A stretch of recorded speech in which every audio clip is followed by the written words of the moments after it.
Morning. I'm so glad to see each one of you here this morning as we getting close to starting spring, we hope, and hopefully more rain as we prayed for to kind of continue on, as I know the trees are starting to bud this time of the year. This is what I always get scared because of fruit trees and other producing trees, that we get into this thing of spring and then right, one last snap of a cold stretch can kill out all those blossoms. So hopefully maybe we'll be in the clear. After just a couple weeks ago, if you remember, we had to shuffle around our schedule to have a 2 o'clock in the afternoon service because of the snow and cold. I suppose it's easy for someone like me to get up here and say that all you need to do is to trust in God. It's kind of an easy statement for a minister, leader in the church who is presenting a lesson to you to say, trust God. We were examining in our Hebrews lesson, Hebrews chapter 11, which we concluded with in our class over the past several weeks, and we're still in Hebrews. We'll pick up, Lord willing, next week if you'd like to be with us for the study of chapter 12. But it was all that patriarchs of faith, of all of those heroes of faith, as we would say, to talk about the examples of their trust, putting their trust in God. So we can read these things and we can kind of put them in the back of our mind, and it uses such a good phraseology for us to say, well, all we need to do in our lives is to trust God, to put your trust in God. It's a common phrase. In fact, we find it on our money. You probably don't even recognize it anymore because it's in God we trust. We put our trust in God, and we're so worried that the foundations of this country is eroded because of our failure to trust in God and trust more in mankind, trust in the system, trust in politics, trust in mankind. And so we have seen that we've gone a little bit astray from even the moniker that is in our money, in God we trust. But then try to back it up with our faith. Then you add something to the effect that you need to really need to put your full trust in God. Put your heart and your mind and your soul, and that's how we're supposed to love God, fully, with everything that we have, with all of our heart. And then the little asterisk next to it, no matter what. Because over the past few weeks, we've been talking about this in morning class and using many of these Old Testament examples found in Hebrews chapter 11. I've also reminded you with lessons about those found in the Old Testament who were to put ultimately to the test in their faith to see if they would. Or actually, should I say, or if they would instead of could. Not could they show their trust in God, but would they put their full trust in God. Some came through as a remnant in those Old Testament examples. Others failed miserably, as we can recount theirs in the wilderness. And by using the saying, put your trust in God, can be easier said than done, especially when the what if comes. And it will come for each and every one of us at different levels. Or in those instances, do I find myself, just like I say in the political realm of what we're trying to be told today, is I trust in someone else. I trust in mankind. I may even trust in myself more than I do anyone else, including God. So to help encourage us all further with our trust in Him today, I want to use a more recent example than those of the days of old, like we were in Hebrews 11. And when I say recent, I mean a New Testament example. We're going to use that as an example, but now we're going to go to the New Testament. And today I want to use Peter as our example. In fact, with Peter's examples, we always seem to have both sides with him for some reason. We see his failure, and then we see his grand entrance of something more, even more spectacular. Kind of, if you'd say, a before and after glimpse in finding Peter's trust in God fully. We have to understand his story totally. And we have the Peter that I want to start out with, if you want to say the before and after. We have the Peter that was so afraid in the boat that was about to sink, that's found in Matthew 8. If you know that account, everybody was restless except for one. It was Jesus, who was asleep in the boat. And when you go back and look at that reference point of how it describes a storm, it really goes beyond of what most of us are not seafaring people. We live in Oklahoma. I mean, you may go out on a lake a time or two. Maybe you've been on an ocean. Maybe you've been on a cruise line where they avoid such seas, but I've talked with my nephew who's in the Coast Guard. Now, I've seen 7-foot swells. Now, I'm 6 foot. You can imagine a foot above me as far as a wave, and they call that a swell. That's not really even a storm. That's just kind of, a little bit of aggressiveness. In our men's trip we took, I always remember Tim across from me on that porthole. I see as the boat went back and forth, I would see all water and then all sky, all water and all sky, because you're at the mercy of the water. And I started to get a little green, and I had to go up topside and look for something flat so I wouldn't lose my cookie, so to speak.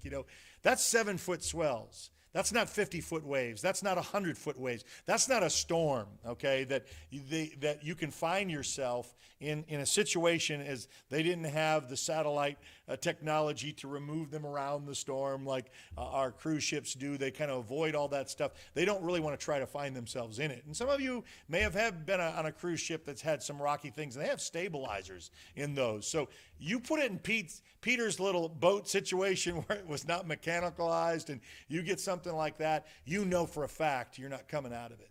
In fact, that's what their fear was. We're going to die. And there was, well, Jesus, is there something you can do about it? Is how come you're not so upset at this situation that we're all going to die? You're going to die with us, evidently. I guess this is all and this is where his faith was. I mean, in the realities of life. And we can get stuck on the realities of life that this is most certain. If they tell me this is exactly what's going to happen, because that's reality. And it was about to sink, and there was no sleeping for Jesus. His passengers. There was no sleeping for them. It was sleeping for Jesus. In fact, they wake Jesus up, who gets up, and we know as the story concludes, he silences the wind and the waves and calms the storm, and then turns to his fellow disciples, followers of him, and asks them why they had such little faith. Now, was he not the Jesus that we know of, that we read of, that spoke the worlds into existence, the truly only Son of God? And what were they so worried about? What were they so consumed about? They had seen maybe storms before, maybe even devastation, but this one was one bigger than what they could imagine, because some of them had experience on the water. They were fishermen, so they probably had seen some of this. But they were so convinced that they would not survive. And why was Jesus not afraid? Was their question. How could he still be sleeping? And they thought they would all die if something was not done. They could not think or get past their mindset. In fact, of anything else but perishing. And then being told they had little faith. They had seen others come up and, as we talked about in Bible class today, just say that, you know what, I believe in you so much. I don't, and I always bring back this woman because she was accredited to have such great faith. She says, I don't need to bring my ailing daughter to you and lay your hands on her, or I don't have to touch you or bring a special garment. All you have to do is speak it into existence. You make it so, you say it so, and it's going to happen. He says, wow, that's great faith. And by what you said, it's going to be done for you. And she was healed.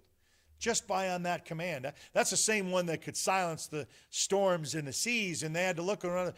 Who is this man that controls the water and the winds? Well, is he not surely the Son of God? That's what Peter says. You aren't the Son of God. They really were struggling trying to piece this all together during that time, and I won't pick on them so blatantly, but as Jesus calmly woke up from his sleep to calm it all. Now, that is the before. Because we don't leave Peter in that. Now I want us to fast forward a bit. After all of those lessons, I'm going to fast forward where he showed lack of faith time and time again. Even I'm going to go past after his third time of denying the Lord, after he said that would not be so. I'm going to die with you. Jesus says, no, you're not. You're going to deny me 3 times. No, I'm not. Before the cock crows, you're going to deny me 3 times. And we see that come through. So I'm going to even go past that. And I'm going to go after Pentecost, where he preached, and some 3,000 obeyed. And Jesus left him with the greatest mission to lead and to spread his gospel. And what a great minister of the gospel he becomes. And then to see another Peter, one more spiritually mature this time. See, we're going to give him a little bit more credit on this end of his faith. We're going to say this is the after Peter. So we saw the before Peter as we quickly explored the before. Now let's witness the Peter after. This time we find Peter, who himself this time would be sleeping. That's amazing. Jesus was sleeping during a time that they thought they would all die, even though this time would pale in comparison to a storm. This is even more real than that. It's a death sentence hanging right over his head, one that could take place the very next day. And my question to you, with that, just that alone, how well would you sleep if you knew tomorrow as an assured fact that you would die?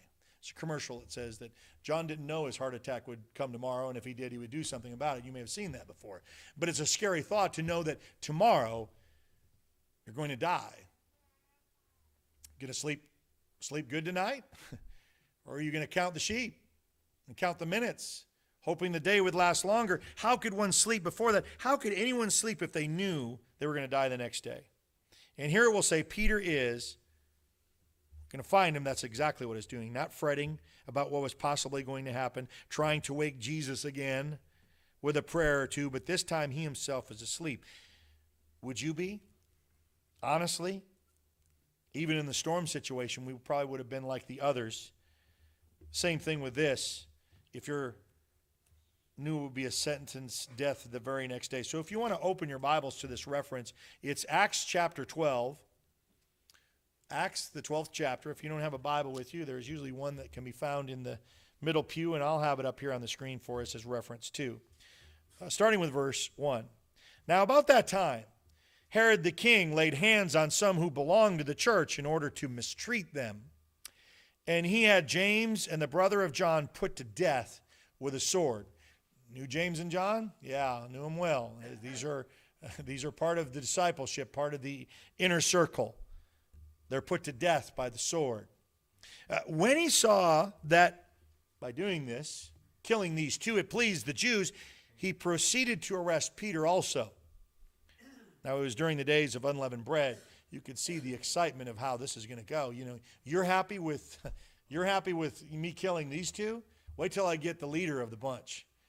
Wait till I get what we say the Osama bin Laden. You know, we had all those guys that were under him, and they were all ranked. How about the top one?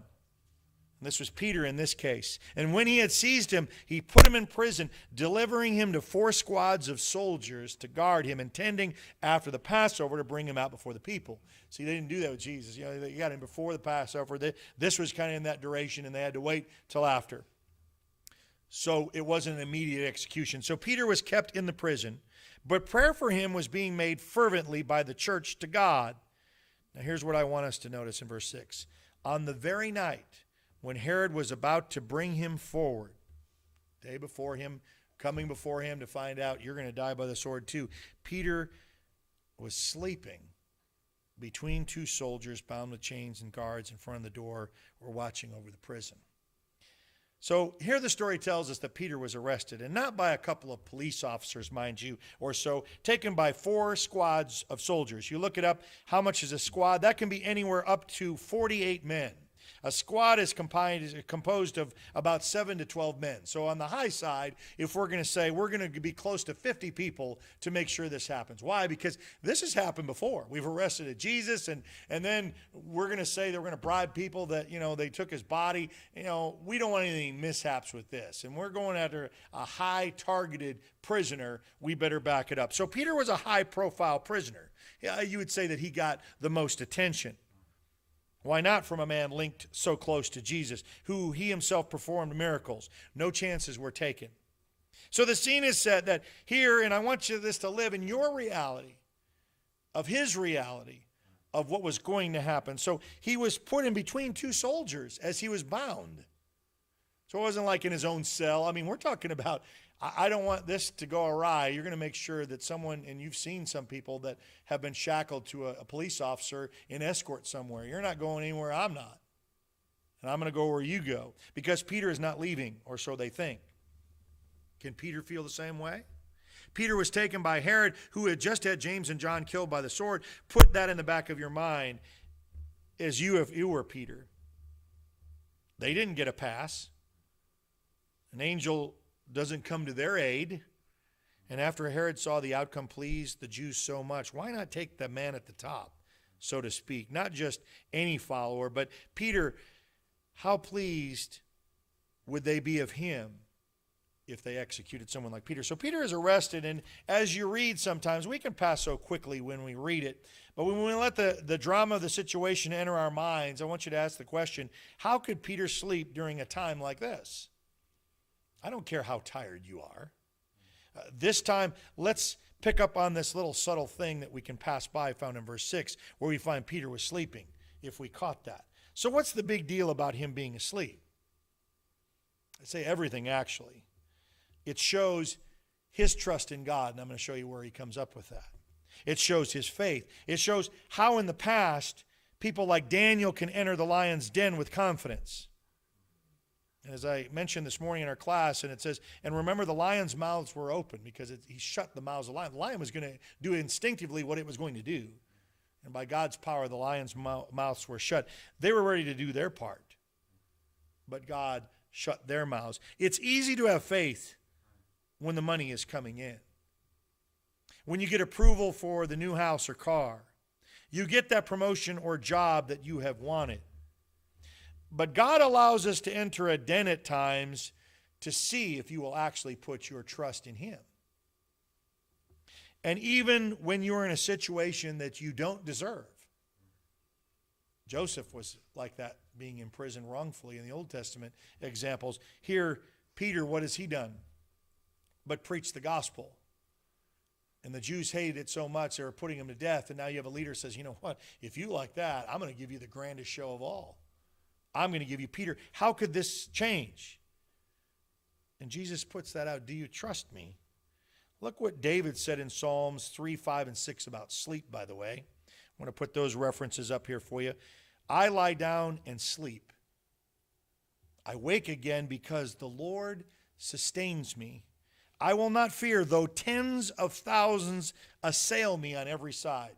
Now, if you are like David, as he's writing, you have tens of thousands that are your enemy and coming at you at all angles. You may just have one enemy. He's got 10,000s of them, and he can sleep at night because God provides that for those who put trust in him.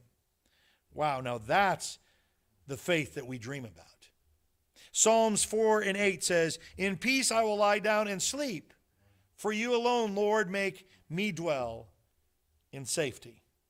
So on the night before we and he might think this is what was going to be reality, and having him most assuredly put to death as far as looking at it from a human standpoint, how many of us could sleep if we knew we were going to die and guarded by so many that there would be no way of escape? James and John just dying by the sword just before this.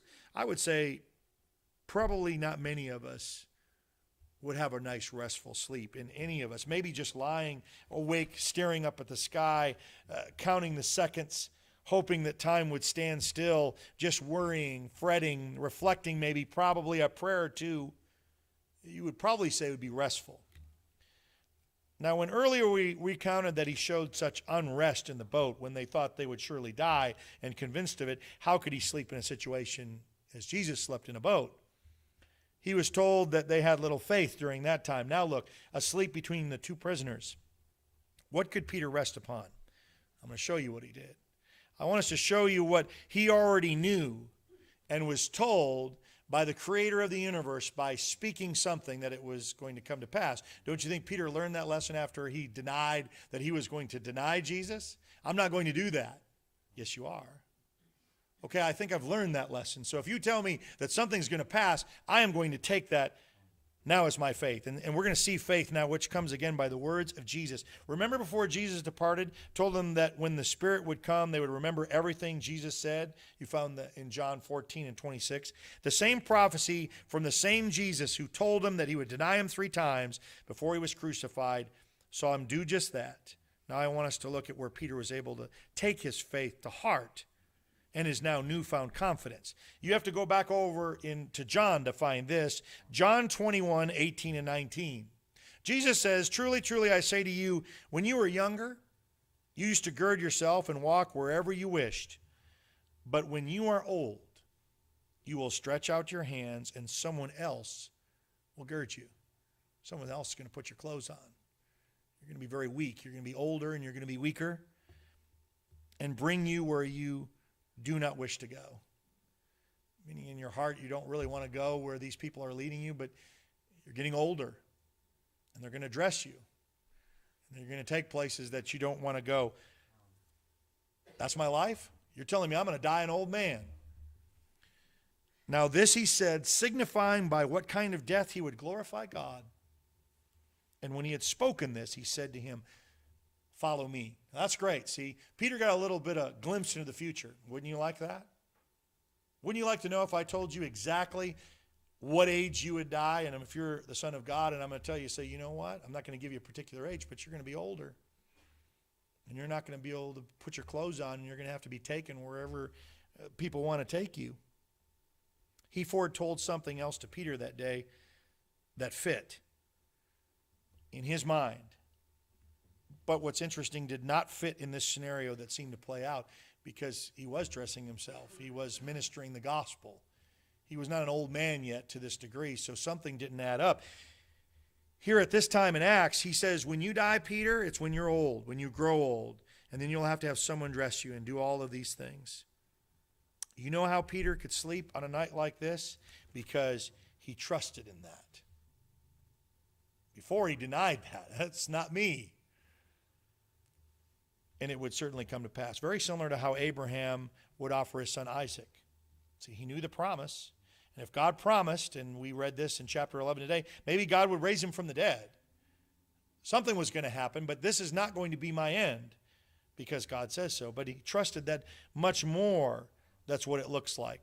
Whatever Peter felt, he had the confidence that God would come through and that he could put his full trust in him and sleep just fine.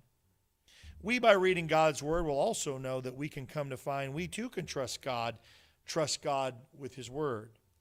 And how he would die later as an old man, he knew as faith.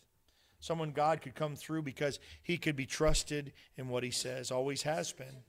Now he had to learn that. Didn't come overnight. And the more we trust the Lord, we open more of his trust to come into our lives. He didn't lack faith this time.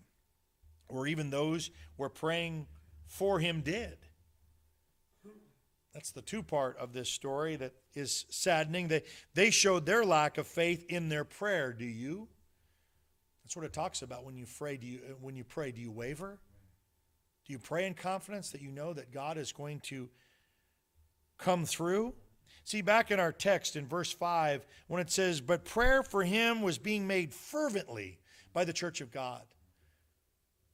Peter's in prison. James and John was killed by the sword. If we can have anything, we want this ministry to continue. We don't want Peter to die. Lord, would you be able to step in or intervene or whatever you can do in this situation? That's fervent prayer. That's really petitioning God on Peter's behalf. Don't you think God's going to answer your prayer? Notice who was praying.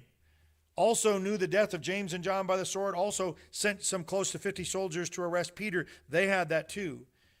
And they probably believed he was certainly going to die the next day. But they were still fervently praying.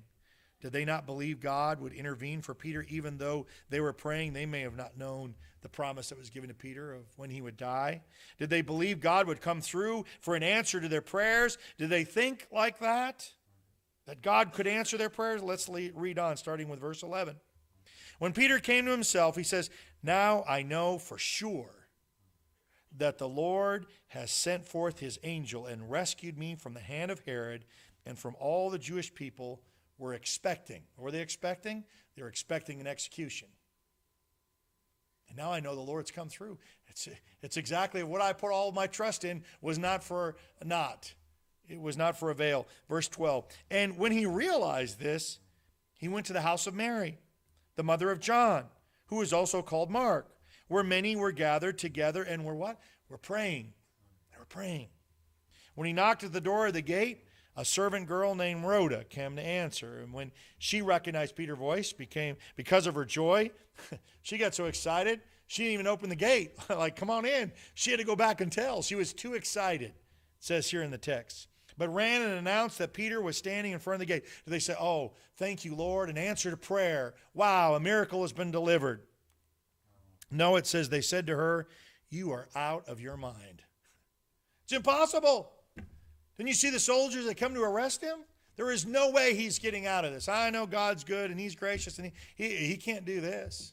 See how another limitation of what God's power in is, what he's able to do? You are out of your mind. But she kept insisting that it was so. They kept saying, it is his angel.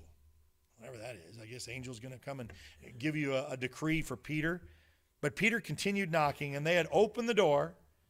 They saw him and were amazed. But motioning to them with his hand to be silent. I'm not going to make too loud of this. I'm not going to be loud and proud of this, but I'm going to show you that God is faithful. He described to them how the Lord had led him out of prison, and he said, report these things to James and the brethren. Then he left and went to another place. Peter displayed a greater faith than he had ever had by displaying this, I believe. And we can too. Even said, now I know for sure that the Lord has sent. See, I know for sure. I knew it, but now I know for sure because it's fact. I knew it by faith, and I knew he would come through, but now it's reality when all of the other reality showed otherwise. Isn't that great? A great testament to what we can aspire to do. Peter knows that God can be relied upon. His word in no more doubting as he once had, but found a greater faith in God. Notice they said to her, you're out of your mind. But she kept insisting. They said it's his angel, just a messenger. They wouldn't believe.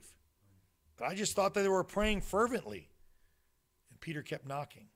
And when they opened the door, they saw him and were amazed. And he quietly spoke of how the Lord led him out of prison.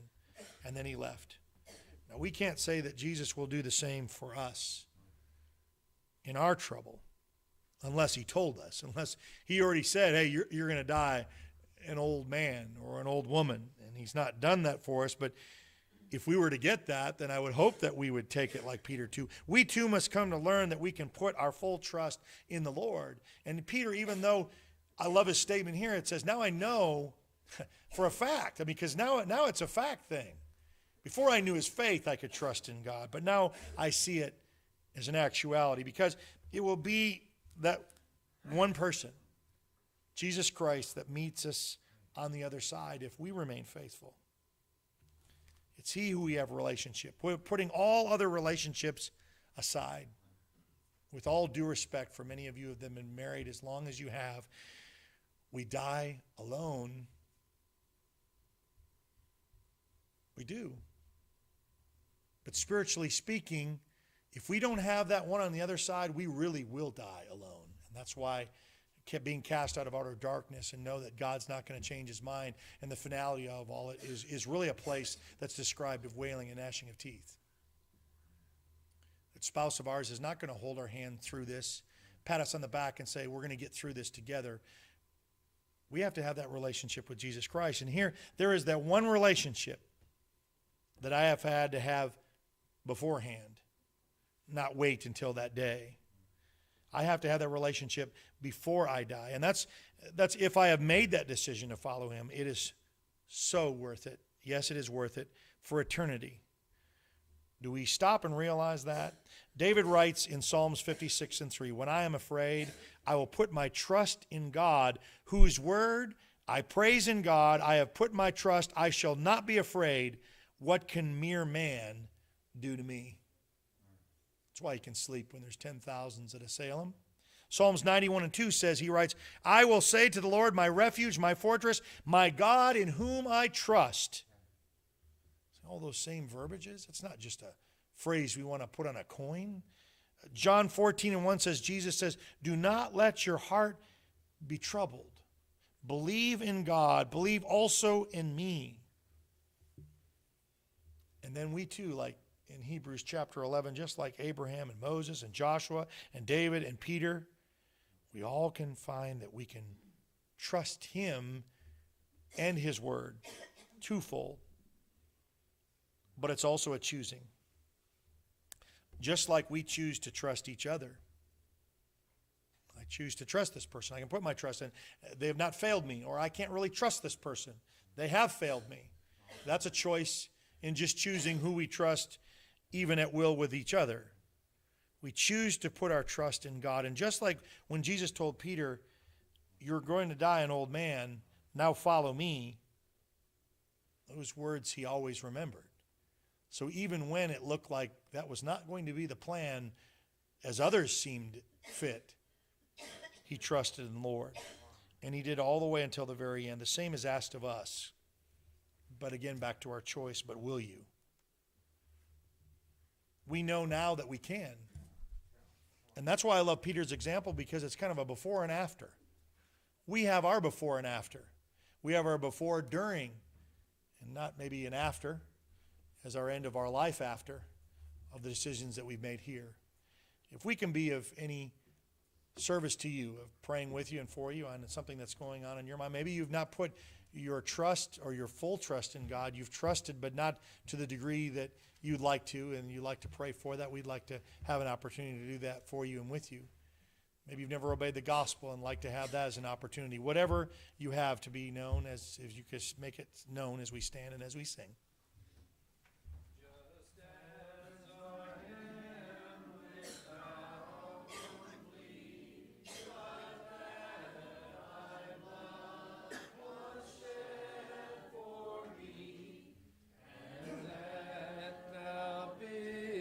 Me come to thee, O Lamb of God, I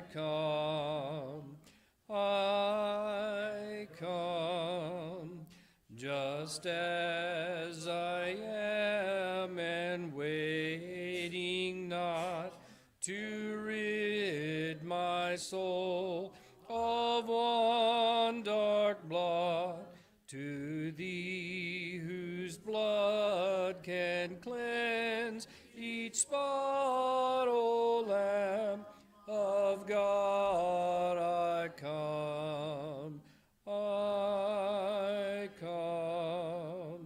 just as I am, thou wilt receive, wilt welcome, pardon, cleanse,